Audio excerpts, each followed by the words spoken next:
la proposition que je vous fais, c'est d'aller réfléchir autour du concept de pratique réflexive. C'est un concept qui est très à la mode, qui est utilisé par de nombreux chercheurs, qui est utilisé dans les discours, dans des discours qui sont scientifiques, mais aussi dans des discours qui sont institutionnels, politiques, au point que, quand j'ai commencé à tangenter ce concept, je me suis rendu compte qu'on lui faisait dire beaucoup de choses. Je ne vais pas dire n'importe quoi, mais probablement aussi. Et notamment, c'était un concept qui servait à valider des intentions, mais sans que les concrétisations soient réelles ou produites derrière. Donc en gros, depuis 20 ans, on va dire, il faut former des praticiens réflexifs. Voilà. Et nous avons une sorte d'injonction à la réflexivité. Nous sommes tous réflexifs, cette réflexivité touche tout le monde, elle est dans le discours des ministères, elle est dans le discours des enseignants, elle est dans le discours des conseillers pédagogiques, elle est chez les élèves. En France, nous, on veut que les élèves deviennent tous réflexifs. Et puis, lorsque l'on fait rencontrer ce concept, cette intention à l'épreuve des faits, on voit qu'il y a un énorme décalage. D'où moi ma curiosité et ce que je vous propose de faire. Ma curiosité initiale, c'était de clarifier un petit peu ce qu'il y avait derrière ce concept de pratique réflexive qui a désormais une quarantaine d'années. On est on est à 35 ans avec Sean en 83, qui parle d'un praticien réflexif. Mais ce que je vous propose, c'est de voir dans quelle mesure ce concept-là peut se décliner, peut s'incarner dans des propositions très concrètes. Et donc, le cheminement de ma réflexion va être d'un petit cadrage théorique jusqu'à des propositions très concrètes qui reprennent, pour ceux qui l'ont vécu, qui ont vécu les séminaires hier, qui reprennent le dispositif que j'ai proposé, Arpège, avec l'illustration des cadres théoriques que j'ai donnés précédemment. Donc ça va être le cheminement que je vous propose. Comme on a un temps qui est relativement dense et qu'on a eu beaucoup d'échanges hier, je ne vais pas privilégier l'interaction pour cette conférence, donc je vais être un petit peu magistral, je m'en excuse. J'espère que le propos sera quand même assez séduisant. Et puis de toute façon, je passerai parmi vous, puisque j'ai un micro-cravate, ce qui me permettra d'aller réveiller les gens dans les tables. S'ils s'endorment, on ne sait jamais. Si certains ont le décalage horaire comme moi, il y a des risques d'endormissement. Pas pour moi, mais peut-être pour certains. Voilà, donc j'essaierai de donner assez de rythme pour qu'on puisse suivre ça. Et je vais démarrer avec une première analogie, en utilisant le concept de réflexivité, mais dans son sens qui est le plus connu, lorsqu'on va parler de réflexion au sens optique du terme, un miroir qui réfléchit une image. Et donc je vais partir de cette analogie du miroir qui réfléchit pour vous proposer une balade dans la réflexion et sur la réflexion. Vous verrez que Sean, quand il a commencé à évoquer ce concept-là, faisait la différence entre un travail dans l'action et un travail sur l'action, une réflexion dans l'action, une réflexion sur l'action. Eh bien nous, on va être dans la réflexion et on va travailler sur la réflexion au cours de ce cheminement, avec les 3 phases dont je vous ai parlé, concept, principe et illustration. Et puis, pour démarrer et lancer de façon un petit peu plus dynamique, j'ai repris cette phrase issue de Blanche-Neige, de « Miroir, mon beau miroir », avec tout ce que cela peut comporter vous verrez, de sous-entendu quant au fait de se regarder dans un miroir. Et je vous propose d'aller voir ce que l'on peut faire quand on est face à un miroir. La première question qu'on peut se poser lorsqu'on est face à ce miroir, qui nous réfléchit, hein, donc on est déjà dans une forme de réflexion. De quel type est-elle? La première question qu'on peut se poser le matin, c'est « suis-je beau? Suis-je belle ?» Donc première question qu'on se pose, et on peut imaginer que dans ce niveau de réflexivité, si tant est qu'il y ait réflexivité, vous verrez tout à l'heure que je vais dire peut-être non, on a quelque chose qui est probablement très narcissique. Mais on peut aussi très rapidement se reprendre et puis se dire « Non, qu'est-ce que je suis en train de faire là face au miroir ?» Auquel cas, déjà, on prend un peu plus de recul, l'ego est légèrement déplacé. Et puis, après avoir posé ces 2 premières questions, on peut continuer en se posant d'autres questions. Mais comment est-ce que je fais ce que je suis en train de faire? Et vous voyez que je suis en train de commencer à partir d'une image simple, d'une réflexion qui était optique au sens du terme. Hein. Juste, je me vois dans le miroir et je commence à enrichir mon questionnement avec des perspectives qui sont de plus en plus denses, de plus en plus riches. Par exemple, quelles sont les ressources dont je dispose pour faire? Et là, on est déjà au 4e niveau de questions, et certains d'entre vous ont déjà mal à la tête, peut-être. Parce que les questions sont en abîme et elles peuvent aller loin. Alors, je continue pour vous montrer qu'on peut aller loin dans le questionnement, sur le questionnement du questionnement. Quelles sont les contraintes qui m'imposent ma façon de faire? Et je commence à me penser dans mon contexte, dans mon environnement. Et puis, je peux poursuivre en disant quelles sont les ressources dont je dispose pour réfléchir et qui sont plus seulement dépendantes de moi, mais aussi de mon environnement. je continue. Il y a un moment, je vais m'arrêter, hein. Vous verrez, il n'y aura plus de place sur la diapositive. Pourquoi est-ce qu'il m'importe d'y réfléchir à ce que je fais? Et là, je commence à attribuer des valeurs aux propres réflexions que j'ai. Je peux continuer, j'arrêterai avec celle-là, mais finalement, quelle est ma définition du beau? Parce que si je me demande si je suis beau, il va peut-être falloir que je sache de quoi je parle. Quelle est ma définition du beau? Pourquoi est-ce que je choisis celle-là? Est-ce que cela me changerait si j'utilisais une autre définition du beau? Et finalement, dans cette perspective, on a une sorte de mise en abîme. Et la réflexion, je voulais démarrer par ça, la réflexivité et la réflexion, c'est quelque chose qui n'a pas de fin. Je peux toujours me poser la question de savoir pourquoi je me suis posé la question, de savoir pourquoi je me suis posé la question. Et donc, je me suis arrêté à 4 étages. La dernière fois, j'en ai fait 128 en conférence, mais les gens se sont endormis. Donc là, je m'arrête à 4. Voilà. Je pense que c'est suffisant pour qu'on comprenne ce que peut être une perspective réflexive. Alors immédiatement, on se dit, d'accord, mais alors à quoi ça sert? Si on peut se perdre dedans, quel est l'enjeu que l'on va pouvoir positionner? L'enjeu, je vais le décliner à partir de, peut-être que ça évoque quelque chose pour certains d'entre vous, les belles histoires de l'oncle Paul. C'était une bande dessinée en Europe francophone, avec cet oncle qui racontait chaque jour une belle histoire à ses neveux et nièces. Et je vais vous raconter 2 petites histoires pour démarrer mon propos et aller vers cette pratique réflexive. La première, c'est sur l'image de gauche. C'est un chercheur en ergologie, Yves Schwartz, qui, à la fin des années 70, va travailler avec des ouvrières qui sont dans un atelier de montage de circuits intégrés pour fabriquer des téléviseurs. Et donc, ces ouvrières très peu qualifiées ont reçu comme formation une formation très courte dans laquelle on les a conditionnées à positionner sur 1 mètre, c'est un tapis roulant qui se déplace, et durant 1 mètre, à positionner 27 composants électroniques. Et donc, on leur a dit, pour réaliser ça sur 1 mètre, il faut le faire dans la combinaison 13, 17, 25, 32, 28, donc les prendre dans l'ordre et pouvoir les ajuster. D'accord? Donc, elles ont appris ça par cœur. Yves Schwartz vient les filmer et il se rend compte qu'il n'y en a pas une seule qui applique la consigne qui était proposée dans la formation. Il n'y a pas une seule combinaison qui est correcte. Alors, il se dit, ça dépend peut-être de la taille. Et ça, c'est des travaux qui sont à l'origine de l'ergonomie, quand on a réfléchi à adapter les postes de travail à la spécificité du travailleur. Et il réalise des entretiens avec ces ouvrières, et en fait, au bout d'un moment, il se rend compte qu'il y a des non-dits. C'est-à-dire qu'elles ont transformé leur pratique pour des raisons qui ne sont pas du tout des raisons techniques. La première raison est que, avec le choix d'une stratégie, elles peuvent réaliser les 27 composantes sur 60 cm. Ce qui veut dire qu'elles gagnent 40 cm, potentiellement. Et ces 40 cm sont utilisés pour quoi? Pas pour prendre une pause. On est dans la fin des années 70, hein, on a un altruisme débordant. Et donc on pense à quoi? On pense à ce que si notre collègue à droite ou à gauche a pris du retard, eh bien on lui offre 40 cm de plus. D'accord? C'est-à-dire qu'on est dans un métier qui est réputé pour être un métier hyper technique, qui n'a de composantes que techniques, et d'ailleurs on les a formés à une seule technique, c'est un ordre de mise des composantes, et aucune ne respecte cet ordre-là. Aucune ne fait le travail prescrit. Et il y a un travail réel qui est emprunt chez des ouvrières très peu qualifiées, qui est complètement déterminé par des questions d'éthique. Ces questions-là interrogent sur la construction d'une pratique professionnelle. Alors, ces ouvrières n'avaient jamais réfléchi et théorisé, ou elles n'avaient jamais pris conscience de ces éléments-là. Et je vais passer à ma deuxième histoire, qui est celle de droite.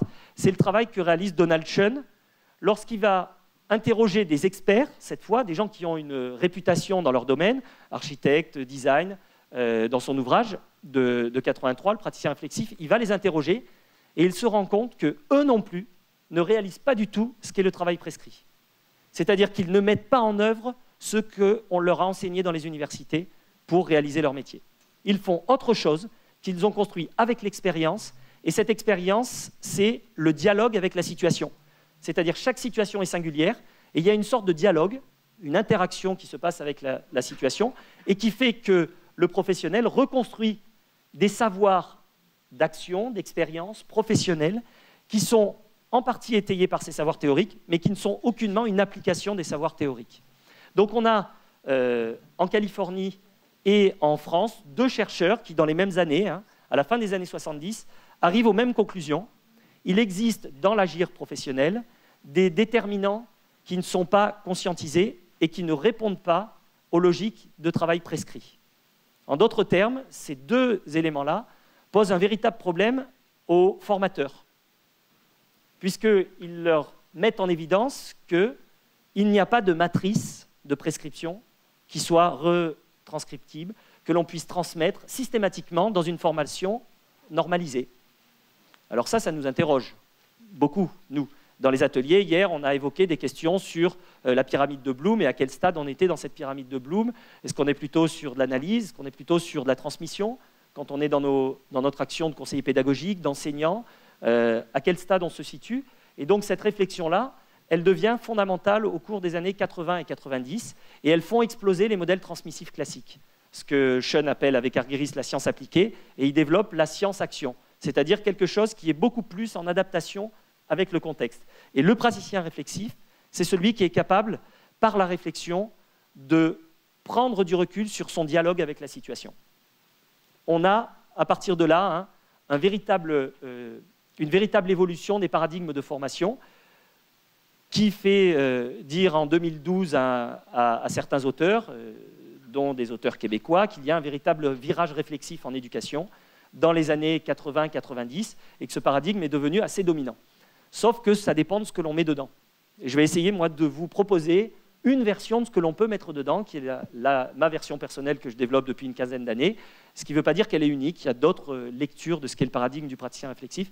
Je vais essayer de vous en donner, moi, ma cohérence personnelle qui va des concepts jusqu'aux illustrations. Alors, qu'est-ce qu'on peut retenir? La première chose, c'est que les situations professionnelles sont des situations complexes et que la pratique réflexive, c'est une réponse à cette complexité. C'est-à-dire que cette complexité s'impose au praticien qui est obligé de réfléchir cette singularité. Le fait que les situations professionnelles qu'il vit sont uniques et que la réflexion, c'est une forme de médiation. La deuxième chose, c'est aussi qu'il y a un enjeu à rendre visible ce qui est caché. C'est le sous-titre de la traduction française de l'ouvrage de Schoen, le savoir caché dans l'agir. Et donc, il y a un enjeu à le rendre visible pour que le professionnel se réapproprie sa professionnalité, mais aussi pour en faire des logiques de formation. C'est-à-dire de pouvoir créer des dynamiques où des professionnels prennent conscience de ce qu'ils font et sont en capacité, c'est la page de droite de ce petit agenda qui permet de prendre des notes, de faire évoluer leur pratique et de se transformer. Donc voilà le cœur de ce qui se passe autour de cette belle histoire. Alors, moi, j'en arrive, du fait de ma culture et de mes références théoriques, j'en arrive à proposer la définition suivante, qui nous servira de base, puisque je vais la reprendre tout au long de l'intervention, de ce que pourrait être le praticien réflexif. Et donc, j'ai déplacé beaucoup de choses par rapport à ce que dit Schoen et ce qui en a été dit par la suite. Donc, j'ai reproposé, c'est dans un ouvrage de 2015, une définition, donc, en disant que le praticien réflexif, c'est une personne qui est dotée d'une capacité à développer une réflexion systématique, c'est-à-dire qu'on n'est pas réflexif un jour et on ne l'est pas le lendemain. C'est quelque chose qui est intégré, c'est ce qu'on appelle un habitus au sens bourdieusien, quelque chose d'intégré qui fait qu'on a une relation réflexive aux environnements qui nous côtoient. Alors quand on est fatigué, qu'on a le décalage horaire, enfin des choses comme ça qui arrivent, des fois on est moins réflexif. Mais globalement, ça revient. C'est une maladie grave, et quand on est réflexif, il y a un moment, ça revient, subrepticement, dans la vie personnelle aussi, et voilà, on se remet à être réflexif. Okay ? Donc, une réflexion systématique qui est reproductible, qui est évolutive, parce que l'étayage de cette réflexivité, vous allez le voir, ben, il est multiple et il s'enrichit de toutes nos expériences et de tous nos savoirs, même nos savoirs théoriques, et qui permet d'agir et ou se transformer, et dans quoi? Ben, dans un rapport spécifique en fait, à la complexité. Alors vous le voyez, en vue d'accepter la complexité, ce n'est pas la moindre des choses. À chaque séance d'arpège, ben, on voit bien que c'est un nouveau rapport à la complexité qui nous permet affectivement de l'accepter. Donc la pratique réflexive a aussi un impact affectif. De l'affronter en acte, c'est-à-dire d'aller dans les situations complexes et de se dire il n'y a pas de fatalité à la complexité, je peux être un acteur, même si je ne la réduis pas, mais je peux en être un acteur, de l'affronter en acte et de l'intégrer à soi, cette complexité, pour agir et se transformer. Donc vous voyez bien que ce praticien réflexif, c'est quelqu'un qui, par la réflexion, se redonne des possibilités dans ma thèse, j'avais proposé ce concept-là, et ça avait fait sourire Philippe Pernoud, qui était mon président de jury. J'avais dit, je pense qu'un des enjeux fondamentaux est de maîtriser la démaîtrise. Donc voilà. Et alors, il a dit, bon, scientifiquement, il faudra peut-être un petit peu étayer la chose, mais en tout cas, ça voulait dire que très souvent, on a un sentiment de démaîtrise. Eh bien, maîtriser cette démaîtrise, c'est la mettre en mots, c'est en voir les tenants aboutissants et se dire quelles sont les conditions de cette démaîtrise et quelles seraient les conditions autres pour sortir de cette démaîtrise et pour aller démaîtriser un peu ailleurs. Puisque la prochaine situation, elle aussi, est porteuse de chaos, puisque de complexité. D'accord? Donc, il n'y a pas d'illusion dans la recette ou la résolution du problème ou la solution unique, mais il y a un regard nouveau et un rapport différent à sa pratique qui serait rendu possible par cette réflexivité. Alors, ça se traduit par 3 composantes, un rapport actif au monde et à soi, donc ce n'est pas une posture en dedans et passive, c'est un rapport actif au monde, puisqu'on est dans un dialogue avec les situations qu'on rencontre et la complexité. C'est aussi le fait de se poser soi-même dans l'idée que nous sommes un objet à réfléchir, donc de prendre une distance par rapport à soi, de ne plus se sentir sujet, hein. Le but n'est pas de se déshumaniser, mais c'est à un moment d'être capable de prendre des distances affectives par exemple, pour se prendre soi comme objet et prendre notre réflexion comme objet. Et puis, ça s'inscrit dans une logique, et c'est mon dernier point, à des fins qui sont développementales. Développemental, je l'ai développé déjà un petit peu hier, c'est-à-dire que ça ne vise pas un apprentissage direct qui fait que je vais être efficace demain dans ma situation de formation ou dans ma situation avec mes élèves. Il n'y a pas une rentabilité directe.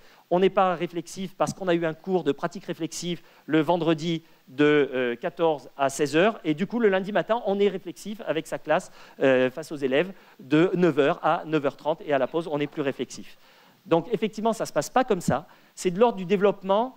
Il y a des modèles de développement, ce qu'on appelle les apprentissages spiralaires, c'est-à-dire continus, diffus, et donc qui ne sont pas évaluables à des échéances précises, marquées.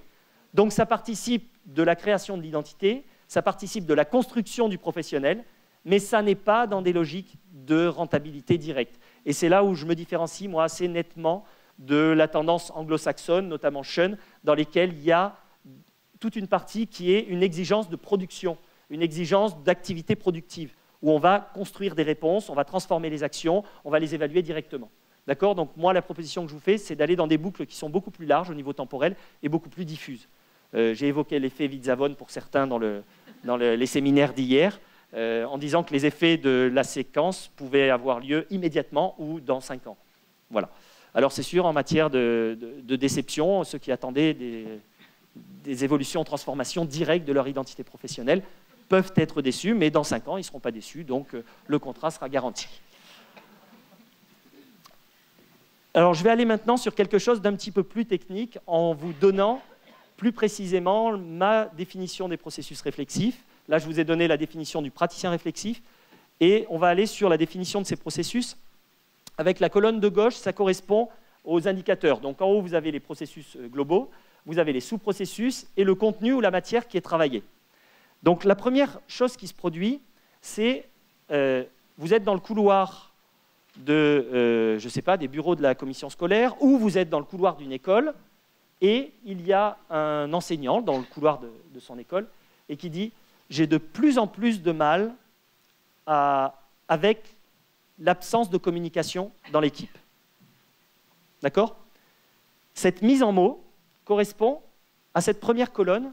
Il y aura 3 colonnes en tout. Cette mise en mots correspond finalement à une sorte de réactivité. J'ai une situation qui s'est produite, un environnement avec un système de pression, et ça me fait réagir. Donc c'est une réflexion, mais qui est de l'ordre du réactif, celle-là. J'ai de plus en plus de mal à supporter l'absence de communication ou avec l'absence de communication. D'accord?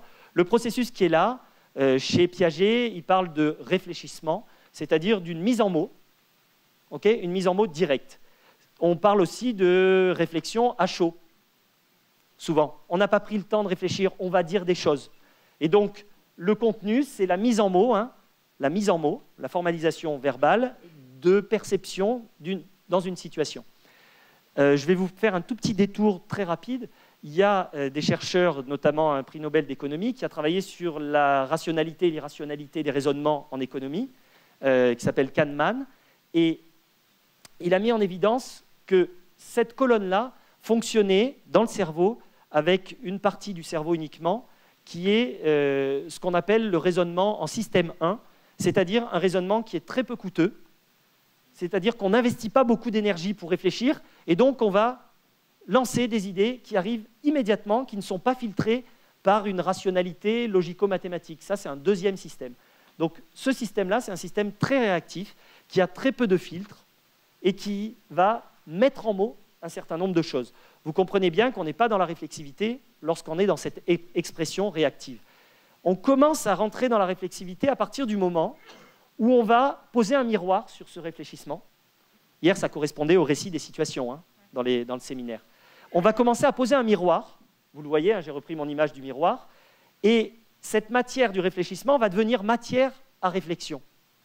Par exemple, dans cette situation, j'analyse que des aspects affectifs, j'ai de plus en plus de mal, sont liés à des questions de relations dans l'équipe.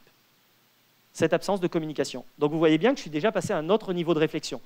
J'ai théorisé, j'ai pris un peu de recul et j'ai identifié que ce que j'avais mis en mots dans le réfléchissement était en fait lié à deux dimensions, la dimension psychologique affective et la dimension relation. Donc c'est déjà un premier niveau de réflexion, ça. Une première prise de recul qui a théorisé, qui a identifié des éléments de lien. J'aurais pu aussi réfléchir sur le terme d'absence. Absence de relation. D'accord? Et là, je suis donc dans un niveau de réflexion. Et puis, je peux, et c'est là où on rentre, à mon sens, pleinement dans la réflexivité, c'est avoir un processus de méta-réflexion. Et de m'interroger sur pourquoi est-ce que j'ai centré ma réflexion, donc ma deuxième colonne, sur la question des émotions ou sur la question affective.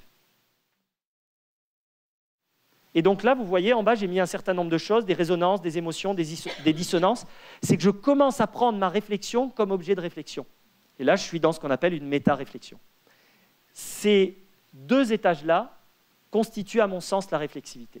Donc la première colonne qui est dans la réactivité, c'est ce qui se passe. Chez nous, on dit c'est le paradigme de la salle des profs. Quand les profs se retrouvent entre eux, ils ont 3 minutes et ça balance.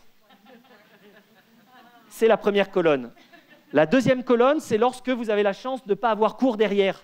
Je dis la chance parce que comme vous avez mal vécu le cours précédent, et vous avez un petit sas, et là vous vous retrouvez avec 2-3 collègues, et vous commencez à analyser ce qui s'est passé. Vous êtes dans la deuxième colonne. Et puis la troisième colonne, c'est l'effet Witzavon, donc le fameux. C'est lorsqu'on part de cette salle des profs, pour ceux qui n'ont pas vécu ça hier, on part de cette salle des profs, on a déjà réanalysé, on a été dans de la réflexion, et puis ça continue à cheminer en disant « Mais tiens, c'est bizarre, quand j'ai réfléchi tout à l'heure, je suis rentré sur tel paramètre, alors que d'habitude, je ne les utilise pas du tout pour réfléchir mes pratiques. Pourquoi est-ce qu'aujourd'hui, dans ce contexte-là, j'ai une sensibilité particulière à je suis fatigué, ou alors cet élève m'a dit quelque chose qui, cette fois, fait qu'il y a un débordement affectif. » Donc, et vous voyez bien que là, je suis en méta-réflexion. Je suis à un autre niveau. Ça ne s'arrête jamais. Si vous faites un trajet qui dure 8 heures, vous êtes en méta-réflexion, de méta-réflexion. Et c'est là où ça devient dangereux pour la conduite. Voilà. Après, pour l'esprit, certains disent aussi que la réflexivité peut nuire gravement à l'esprit, hein, en tout cas au côté sain de la réflexion. Donc oui, il y a cette mise en abîme, et vous voyez bien qu'avec des niveaux, en fait, on englobe, et j'ai qualifié comme étant cette partie de droite la réflexivité, c'est-à-dire la capacité non seulement à prendre un recul qui est de l'ordre de la réflexion, mais aussi prendre cette réflexion pour objet d'analyse dans une méta-réflexion. Donc voilà la définition que je vous propose. Et pour ceux qui étaient là hier, vous voyez bien que ça incarne très précisément tout le processus. Je l'illustrerai ensuite. Alors, j'avais prévenu Alain, je crois. À partir d'un certain moment, j'ai des diapositives qui font mal à la tête. Donc je vous propose, si vous voulez, vous pouvez fermer les yeux. Il y a une captation, donc vous pourrez re-regarder ça au ralenti en essayant d'éviter la migraine. Donc je vais commencer. Alors là, bon, effectivement, vu comme ça, ce n'est pas très compréhensible. Je vais essayer, dans cette diapositive, de vous montrer comment la définition du praticien réflexif, ce que je viens de vous présenter, peut impacter les logiques de formation. puisque vous êtes dans des constructions de dispositifs de formation, vous êtes dans des politiques de formation qui dépendent d'institutions des fois directes proches, des fois d'institutions qui sont plus éloignées. Vous êtes en contact avec des enseignants qui eux-mêmes ont des architectures de formation, sont tenus par des programmes, sont aussi dans des projets particuliers. Donc comment est-ce que cette pratique réflexive peut impacter les logiques de formation? Et là, c'est plutôt une partie pour faire de l'ingénierie, et vous allez voir que je vais dérouler les questions d'ingénierie de formation derrière, à partir de mon propos initial. Alors le premier point, c'est, je vais essayer de vous présenter ce qui pourrait unir la pratique réflexive, les pratiques professionnelles et les apports théoriques. Le premier point, c'est que dans la pratique réflexive, on a l'opportunité de développer du savoir analysé, c'est-à-dire une capacité à analyser les choses de façon de plus en plus enrichie et qui permettent de prendre de plus en plus de recul. Donc on a cette bulle qui est ici, là, en haut à gauche. C'est la construction de ce savoir analysé et des habitudes réflexives qui aboutissent à des transformations ici de l'activité cognitive dans l'action, puisque quand je suis avec mes élèves, quand je suis dans mon dispositif d'accompagnement, je réfléchis déjà différemment puisque j'ai développé un savoir analysé différent. Je prends plus d'éléments en compte, j'ai de nouveaux angles de vue pour lire la situation que je suis en train de produire ou d'accompagner. On a parlé hier de neutralisation des questions, ben voilà, typiquement, écouter une question qui me permet de reformuler et donc de transformer directement ma pratique. Donc ça, c'est le premier lien qui peut unir la pratique réflexive et les pratiques professionnelles. Un détour réflexif qui transforme les façons d'agir. Le deuxième lien, c'est celui qui va faire que, de ce fait, j'accepte la complexité. Par la capacité à prendre du recul, je sors de la posture dans laquelle je me fais écraser par cette complexité. Il y a trop de choses et j'arrive plus à savoir. Et quand on fait de l'analyse de pratique, c'est souvent ces situations au départ qu'on analyse, des situations qui sont trop complexes, trop lourdes, et pour lesquelles on aimerait prendre un petit peu de recul, sortir de cette pelote de laine en essayant de tirer des fils. Et donc, si on tire des fils, on se met à accepter cette complexité comme étant une partie intégrante du métier et à ne plus la subir. À partir de ce moment-là, on a une transformation du rapport affectif à la pratique. Je sais que ça va être complexe, mais c'est le métier. Puisque même les ouvrières dont je vous ai parlé tout à l'heure, elles avaient rajouté des couches de complexité, alors que c'était un métier qui était bassement qualifié et très répétitif à la chaîne. Mais elles avaient rajouté des couches de complexité. Donc j'accepte ces complexités et mon rapport affectif à la pratique évolue. Un champ qui est assez intéressant parce qu'on est tous un petit peu bloqués à un moment, quand on est dans les formations, à se dire mais est-ce que je ne suis pas un peu trop transmissif? Et qu'est-ce que pourrait faire la pratique réflexive du point de vue de l'apport théorique, de ces savoirs académiques, qui sont en général à la base des curriculums de formation? Lorsqu'on construit du savoir analysé, de façon concomitante, on construit de la demande de savoir théorique. Parce que si, dans un dispositif, je me rends compte que les collègues avec qui je travaille font référence systématiquement à des éléments de psychosociologie et que moi-même, je ne suis pas armé pour avoir cette grille de lecture-là, je vais avoir une demande, ce que l'on voit ici, une demande de connaissances institutionnelles, scientifiques, méthodologiques dans ce domaine-là, dans ce champ-là. Et là, c'est intéressant parce qu'on recrée du lien, dans les architectures de formation, on recrée du lien entre la théorie et la pratique qui sont très souvent éloignés, et qui sont souvent, pas seulement éloignés, mais qui sont en résistance et en opposition, avec des conflits de validité. Ce qu'on voit, nous, très souvent, chez nos jeunes enseignants, qui, une fois sur le terrain, disent « Bon, c'est bien, j'ai oublié toute la théorie, maintenant je commence mon travail. » D'accord ? Et là, on a peut-être une perspective, par la pratique réflexive, de renouer des liens. Le dernier point, c'est que ces apports théoriques vont permettre, de fait, d'agir différemment, de transformer la pratique. Et donc, il y a un retour, cette fois fonctionnel, de la théorie vers la pratique. Non plus un retour prescriptif applicatif, la science appliquée, qu'on a vu chez Schoen, mais un retour d'intelligibilité de la pratique. Non parce que la théorie me dit ce qu'est la pratique, mais parce que la théorie peut éclairer ma compréhension de la pratique. Et tout cela va avoir comme effet, c'est la bulle qui est ici, de transformation de la pratique professionnelle, va avoir en retour un effet qui est l'enrichissement des objets analysés. Plus ma pratique se transforme, plus je crée de nouveaux objets à analyser, et donc je rentre dans un cycle. Donc vous avez vu, c'est cet objet-là qui remonte vers la pratique réflexive, qui est enrichi par les objets analysés, puisque mes situations vécues complexes deviennent intelligibles, donc j'ai de nouvelles choses à analyser, et là on est dans le paradigme interactionniste, je change l'environnement, mais en changeant l'environnement, je me change. Et donc, on a cette interaction permanente, ce dialogue avec la situation qui fait que la situation m'impose des évolutions. Et avec mes actions, je lui impose des transformations qui vont, à leur tour, me transformer. D'accord? Donc, on a ce dialogue-là. Et la pratique réflexive, c'est sûrement ce qui permet, de ce point de vue-là, d'enclencher du développement professionnel, c'est-à-dire de rentrer dans une dynamique de construction d'une identité, si ce n'est plus complète, mais avec plus d'envergure. Et envergure, je ne le dis pas au sens d'un territoire, de la question du pouvoir, mais je dis avec plus d'envergure parce que plus d'objets qui peuvent rentrer dans cette professionnalité. Plus d'objets de la complexité et du contexte qui peuvent être intégrés pour se penser en tant que professionnel. La prochaine diapositive fait encore plus mal à la tête puisqu'elle est en 3 dimensions. Je vais quand même la tenter, mais relativement rapidement, puis celle-là, c'est celle que vous passerez au ralenti si vous n'avez rien à faire un long soir d'hiver devant une cheminée et sous la neige. Voilà. C'est le meilleur contexte pour la regarder, sinon elle fait vraiment mal à la tête. C'est que le début, hein, ça. Donc, si je reprends mes éléments, j'ai dans la perspective de développement professionnel, j'ai la perspective de transformation. C'est mon sommet en haut, se transformer. Et puis on a vu qu'il y avait 2 pôles, il y avait comprendre et appréhender la complexité, donc analyser cette complexité, et puis un autre qui était accepter cette complexité. Et comme on est des praticiens, on est dans l'action, on est sur ce pôle agir. Chacune des faces va renvoyer à une perspective singulière de développement professionnel. Alors vous allez voir, d'habitude j'ai pas ça, donc c'est un peu plus compliqué à lire, mais là j'ai voulu un peu simplifier.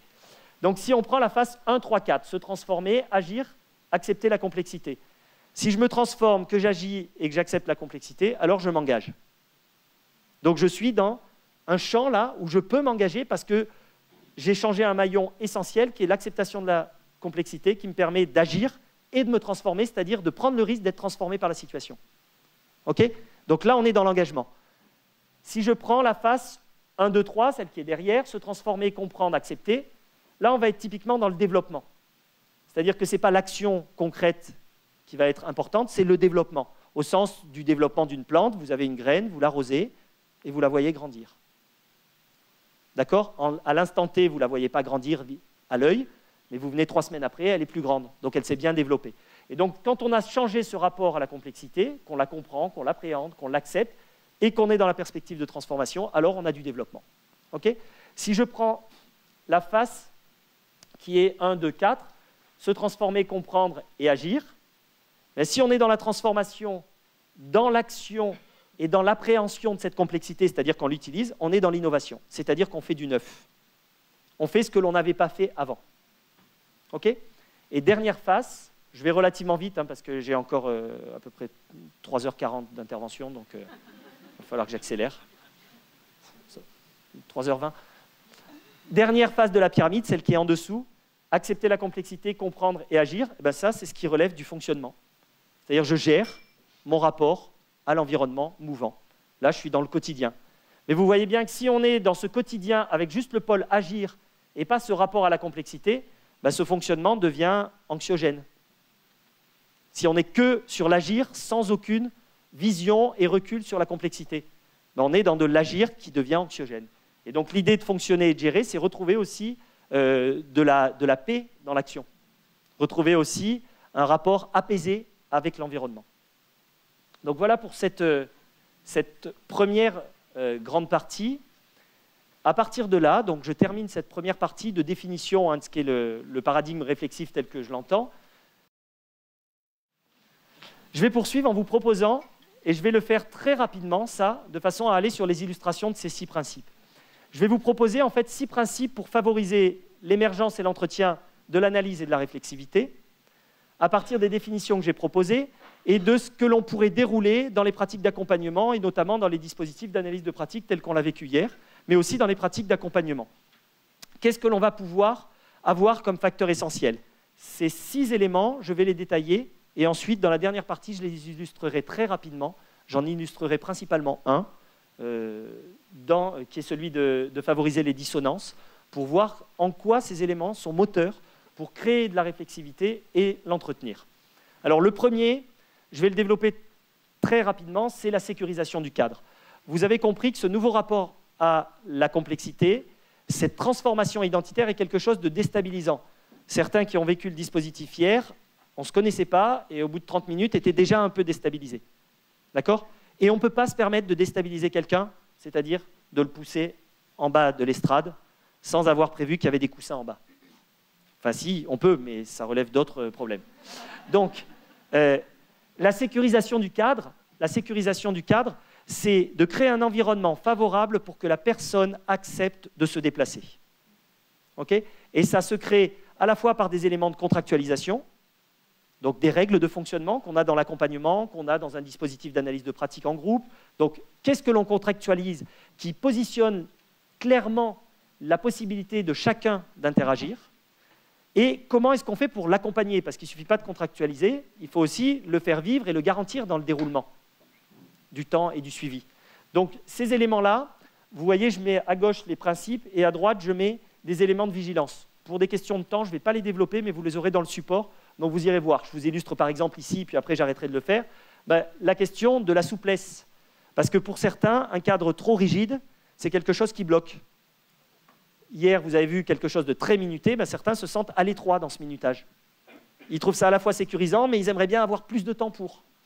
D'accord? Donc voilà typiquement comment l'accompagnement peut jouer sur une forme de souplesse pour éviter à la fois d'être trop rigide et de ne plus accompagner les gens dans leurs besoins et leur état de fonctionnement dans l'accompagnement, mais aussi quelque chose qui soit assez rigide pour être sécurisant. C'est-à-dire un point de repère dans lequel les gens disent « Ok, je m'engage parce que je sais qu'il y a un filet de sécurité. » Ok? Ça, c'est pour le premier principe. À chaque fois, je vous ai mis des éléments de bibliographie. Vous la retrouverez à la fin du support. Vous avez une vingtaine d'articles et ouvrages qui reprennent ces éléments-là. À chaque diapo, vous avez quelques pistes complémentaires. Le deuxième, c'est favoriser les dissonances. Et je vous l'illustrerai ensuite pour permettre le recul. Ces dissonances, c'est quelque chose qui ne va pas dans mon mode de pensée habituel. C'est-à-dire qui entre à un moment en opposition avec mon mode de pensée habituel. Ça veut dire, par exemple, engendrer des décalages. Les décalages, ils peuvent être internes ou externes. Dans le dispositif, je vous le montrerai tout à l'heure, mais dans le dispositif d'hier, c'est des décalages avec soi-même. Alors c'est surprenant ça, mais on arrive en 20 minutes à penser quelque chose de différent de ce qu'on a pensé avant. Et on le regarde en plus. Donc accepter ces décalages, et c'est le deuxième point, les rendre acceptables.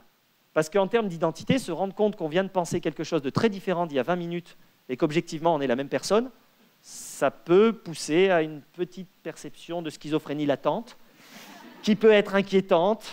Donc, il y a besoin d'être encadré, sécurisé, accompagné par rapport à ces décalages. On ne s'amuse pas à faire de la dissonance pour de la dissonance parce que ça se transforme en conflit simple. D'accord? Si on n'est que dans la dissonance, c'est un affrontement d'idées, de conceptions, de représentations, d'idéologies, et on n'est pas dans un accompagnement pour valoriser cette dissonance. Je tenterai de l'illustrer ensuite. Le troisième principe, c'est de favoriser les résonances pour impliquer et expliquer. Et ça, vous voyez que j'ai mis un tout petit schéma qui me semble assez parlant. L'explication, c'est, si je prends le schéma à gauche, c'est je tire mon élastique et je suis à l'extérieur, donc je suis sorti. Mais si je suis trop sorti, je vois les choses de l'extérieur et je ne sais plus quelle est la teneur réelle de la situation. Et donc j'ai aussi besoin d'être impliqué dans la situation. Donc il y a un jeu permanent entre le fait d'être dehors et dedans. Donc je suis un professionnel, je comprends la complexité parce que je suis engagé, j'en touche la texture, je vois bien la complexité qu'il y a, mais pour pouvoir la comprendre et l'appréhender, je vais en ressortir. Donc j'ai ce double mouvement et qui peut être facilité. Par exemple, hier, on a mis un petit peu de temps dans le deuxième groupe pour choisir la situation exposée pour qu'elle soit assez proche et assez loin.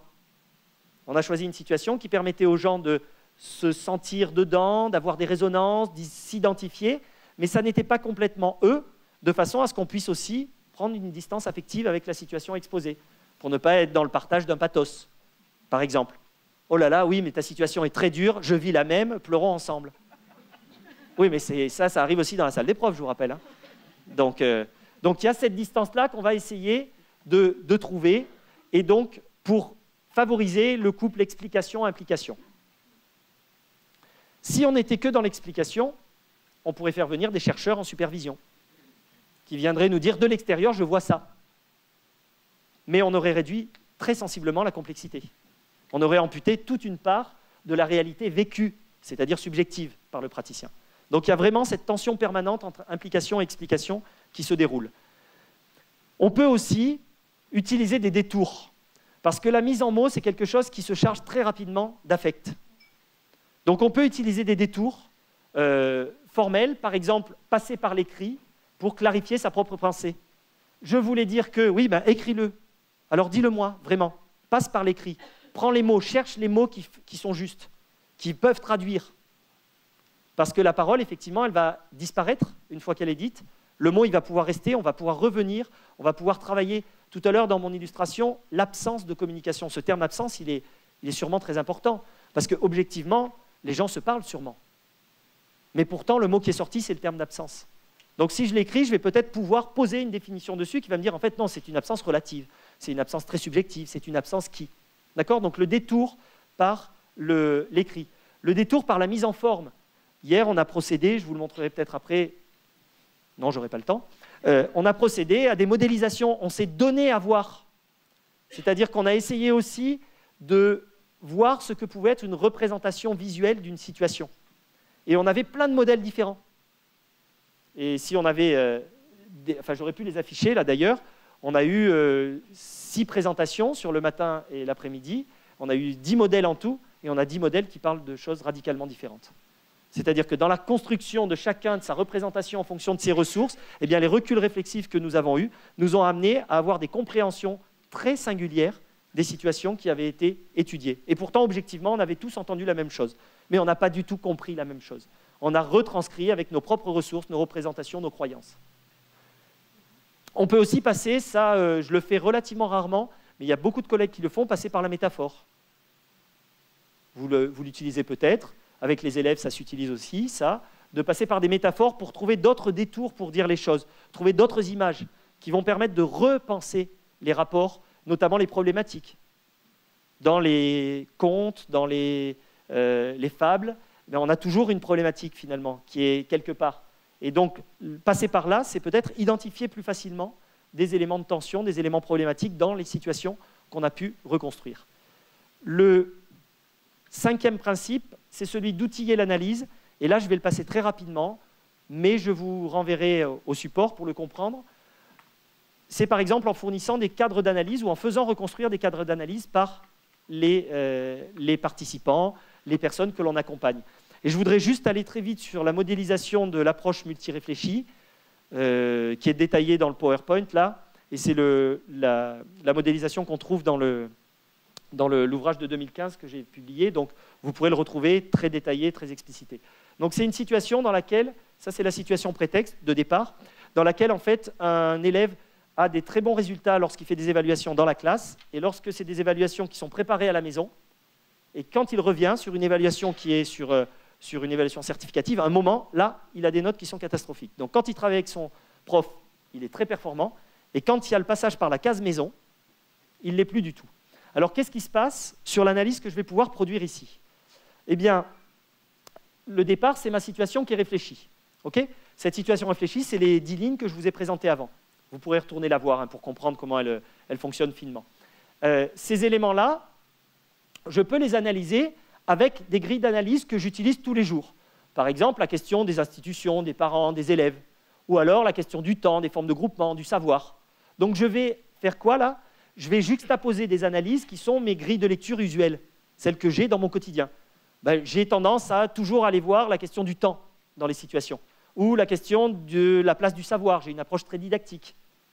D'accord? Ça, c'est une première entrée. C'est ce que l'on fait quasiment tous au quotidien quand on est un peu sous la pression du temps. On a des grilles de lecture dominantes qui viennent projeter de la lumière sur les situations qu'on veut réfléchir. Mais on n'est pas encore dans la réflexivité au sens où je l'ai dit tout à l'heure, puisqu'on n'a pas de méta-réflexion sur ces éléments-là. Okay? On ne va pas les voir, les interroger, les remettre en cause, éventuellement les faire évoluer. Alors, on peut aussi, et ça c'est ce qui se fait souvent en supervision, alors pardon, sur cette diapositive, on a aussi les interactions entre les niveaux. Par exemple, il y a une mise en perspective de la difficulté de la tâche et du temps imparti pour la réaliser. Ce qui fait qu'il y aurait un décalage entre des évaluations accompagnées en classe et des évaluations sanctions qui viendraient être réalisées dans des temps très restreints. Donc je vais commencer à relier 2 hypothèses. Okay? Si je poursuis, je peux avoir dans le cadre d'une supervision, dans le cadre d'une analyse, alors là c'est ce que fait l'approche plurielle, les travaux d'Isabelle Vinatier à Nantes, elle va dire, ben moi, pour analyser une situation, je vais vous faire venir un psychologue, un sociologue et un philosophe. Alors on n'a pas toujours ça, sous la main ou sur l'épaule, comme Jiminy Cricket, hein, avec Pinocchio, qui vient nous dire, oui, pense à ça, regarde la théorie de machin, oui, regarde, pense à Lewin, attention, Vygotsky. Donc, on ne l'a pas toujours, ça. Et puis, ça serait pénible, ça serait fatigant d'avoir tous ces chercheurs dans notre tête. Et donc, on peut quand même aller les solliciter, ceux-là, et d'aller voir quelles sont les connaissances que j'ai en psychosociaux qui permettraient d'éclairer la dynamique de la relation entre les parents et l'institution, par exemple. Okay, vous l'avez sur le bord, 2 illustrations hein, de ce que cela pourrait conduire à produire comme hypothèse. Et puis, vous pourriez aussi avoir la mise en perspective de tous ces éléments. C'est-à-dire, pour comprendre une situation, vous allez à la fois avoir des registres usuels et vous allez avoir des registres des savoirs théoriques que vous allez mobiliser pour comprendre une situation. Là, il faut déjà un peu plus de temps. D'accord ? Mais attention, c'est la prochaine diapo qui fait mal à la tête. C'est quand on est là, eh bien, on peut aller un peu plus loin. Oui, je m'arrête après. Hein. On peut aller un peu plus loin, c'est-à-dire qu'on peut aussi se mettre à réfléchir à pourquoi est-ce que systématiquement j'analyse les situations que je vis sous l'angle psychosociologique. D'accord ? Pourquoi est-ce que je parle systématiquement de la question du temps ? Est-ce que j'ai un problème moi-même dans mes propres pratiques avec le temps ? Pour n'avoir que ça comme grille de lecture, il est 9h56. Eh bien oui, c'est peut-être important que je le sache, que j'apprivoise ma façon de lire les choses, peut-être pour les faire évoluer, mais peut-être déjà pour ne plus les vivre avec angoisse en me disant « il est 9h56, j'ai de la marge ». Je regarde Isabelle et Alain qui me disent « c'est bon, tu peux y aller, tu as encore 20 minutes ». 4 minutes, d'accord. Donc, ça c'est le concept d'approche multiréfléchie. Ce n'est pas une démarche, c'est juste quelque chose qui nous permet de comprendre comment les grilles de lecture, puisqu'on était sur outiller l'analyse, en fait peuvent se complexifier et peuvent être un moment aussi un piège. Parce que dans l'action, je n'ai pas le temps de mobiliser tout ça. Donc je vais faire des choix. Mais si je sais que c'est une situation complexe, je sais qu'à chaque choix, j'ai réduit tout le reste. Mais ce n'est pas grave, je l'accepte, puisque je fais le choix dans une situation complexe d'avoir mon angle temps comme étant prioritaire, ce qui me fait aller très vite sur les diapos suivantes. Accompagnement de l'analyse, ben c'est aussi la possibilité de faire ces temps de méta-analyse régulièrement, de proposer aux personnes en accompagnement de travailler sur ce qu'on est en train de vivre, autant sur les grilles d'analyse que sur les émotions, que sur le développement, que sur la communication. Donc à un moment, on descend du vélo, et attention, c'est très dangereux pour ceux qui font du vélo, on descend du vélo pour se regarder pédaler. J'aurais pu finir là-dessus, mais non, j'ai encore 2-3 choses à dire. Alors, je vais vous montrer dans Arpège, le dispositif que j'ai fait vivre hier, comment est-ce que arrive la question des décalages. Tout à l'heure, je vous ai parlé des dissonances. J'aimerais aller sur ce point-là parce que ce dispositif il est très singulier pour ça. Certains ne l'ont pas vécu, donc je demanderai à ceux qui l'ont vécu de raconter à ceux qui ne l'ont pas vécu comment ce point se construit au fur et à mesure du dispositif. Alors, c'est un dispositif qui est en 10 phases. Ces 10 phases sont structurées autour d'un récit de pratique. Donc, quelqu'un va présenter une pratique et qui va donner lieu à un questionnement en groupe, une analyse de notre façon de réfléchir et de comprendre la situation, et quelque chose de très progressif, très évolutif, au fur et à mesure. Et donc, c'est vraiment la stratégie de construction de ce dispositif qui va être réalisée en fait en 2 grandes parties. La première partie, que j'ai appelée décentration proximale, c'est ce qui permet à chacun d'accepter d'être en décalage avec soi-même, mais on le garde pour soi. En gros, on ne se met pas en danger. On ne va pas dire aux autres « je commence à être un peu schizophrène ». On ne va pas le dire. On va juste construire une démarche où on va dire « tiens, c'est marrant, je commence à penser un petit peu différemment d'il y a une demi-heure ». Mais comme c'est très déstabilisant, ça, de se dire que peut-être il y a une demi-heure, on n'était pas tout puissant, puisqu'on est plus puissant maintenant, et que dans une demi-heure, on sera encore plus puissant, c'est un peu déstabilisant, donc on va le garder pour soi. Ça, c'est cette première grande partie. Une fois qu'on a fait ça, alors on a libéré un peu de possibilité d'être à l'écoute des autres. Et on va être sur une deuxième grande phase, la phase 6, 7 et 8, où cette fois, on a une décentration large, c'est-à-dire qu'on a créé les conditions pour être à l'écoute de ce que les autres vous proposent comme lecture de la situation. Et en ce sens, ce dispositif n'est pas centré sur la situation, au final, c'est qu'un prétexte. Le dispositif, il est centré sur la capacité à se penser grâce à l'apport de la pensée des autres. C'est-à-dire en étant systématiquement à l'écoute de ce qui est dit par l'autre. Et ça, ce déplacement-là, à mon sens, est fondamental pour la pratique réflexive, mais il est aussi fondamental pour tous les métiers de l'humain, puisqu'il se base sur des processus de communication empathique, c'est-à-dire la capacité à faire de la pensée de l'autre une richesse pour soi, et en contrepartie, que notre propre pensée soit une richesse pour l'autre. Après, il y a des stades un petit peu supérieurs de tout ça, qui sont sur l'intelligence collective, et là, on est sur des éléments qui sont beaucoup plus diffus, beaucoup moins faciles à identifier. Et là, je vous renvoie, je fais un tout petit peu de pub. On a sorti dans une revue qui est gratuite en ligne, hein, donc c'est de la pub gratuite, donc ça je peux, ça.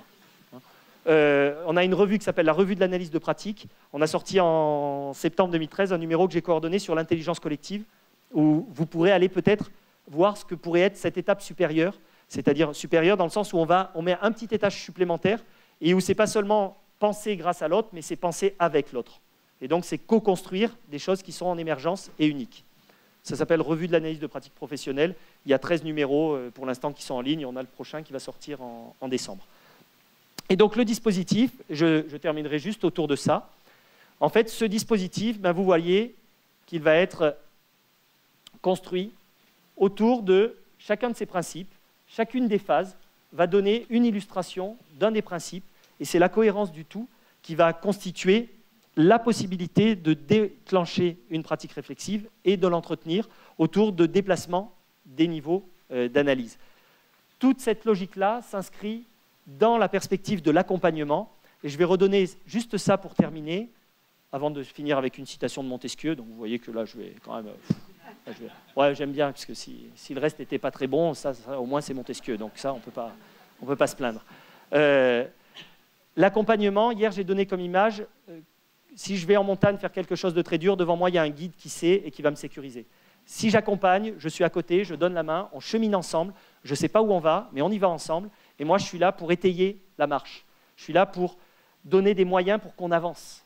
S'il y a un moment on doute, s'il y a un moment... Et donc toute cette démarche, elle est structurée autour de ça, et c'est pour ça, je pense, que Montesquieu, ayant lu mon ouvrage, ou non, c'est l'inverse, c'est moi qui ai lu son ouvrage, et donc il a dit quelque chose qui est comme ça, qui ne parle pas exactement de ça, mais à mon avis, au fond, il y a bien de cette philosophie-là, de l'accompagnement, c'est-à-dire que nous ne sommes pas à la place de celui que l'on accompagne, il est le seul à pouvoir, je ne peux pas à sa place, et on est donc dans une philosophie qui, du coup, et ça, moi, je la revendique, celle-là, est profondément humaniste, c'est-à-dire reconnaît la capacité de chacun à avoir prise sur lui-même, et notamment face à la démaîtrise dont j'ai parlé tout à l'heure, et donc de ne pas vivre dans une perspective de complexité anxiogène. Et je pense que la pratique réflexive, pour ça, est un très bon médiateur. Et je vous remercie. 10h02.